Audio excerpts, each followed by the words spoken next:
അപ്പൊ നമ്മുടെ ഇന്നത്തെ ചലഞ്ച് എന്ന് പറയുന്നത് ഞങ്ങൾ ചലഞ്ച് വീഡിയോയിട്ടാണ് വന്നിരിക്കുന്നത്. ഇന്നത്തെ ചലഞ്ച് എന്ന് പറയുന്നത് മാഗി ഈറ്റിംഗ് ചലഞ്ചാണ്. ആ ചലഞ്ചിന് സ്പെഷ്യാലിറ്റി ഉണ്ട്. എന്താണ് സ്പെഷ്യാലിറ്റി എന്ന് പറയുമ്പോൾ നമ്മൾ കഴിക്കാൻ പോകുന്നത് ഈർക്കിൽ വെച്ചിട്ടാണ്. 2 ഈർക്കിലുണ്ട്. ഒരിക്കൽ ഉപയോഗിച്ച് നമ്മൾ കഴിക്കണം. ആര് ഫസ്റ്റ് കഴിച്ച് തീർക്കും അവരാണ് ഇന്ന്.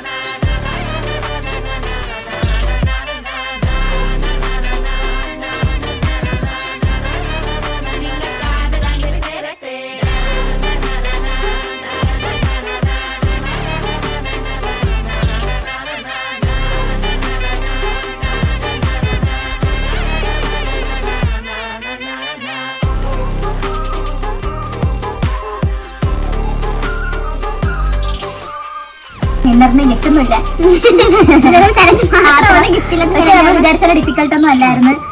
അപ്പൊ നിങ്ങൾ ഹോപ്പ് യു ഗൈസ് എൻജോയ്ഡ്. അപ്പം നിങ്ങൾക്ക് ഇഷ്ടപ്പെട്ടെങ്കിൽ നമ്മുടെ വീഡിയോ നിങ്ങൾ കാണുക, ലൈക്ക് ചെയ്യുക, സബ്സ്ക്രൈബ് ചെയ്യുക, കമന്റ് ചെയ്യുക. Bye guys.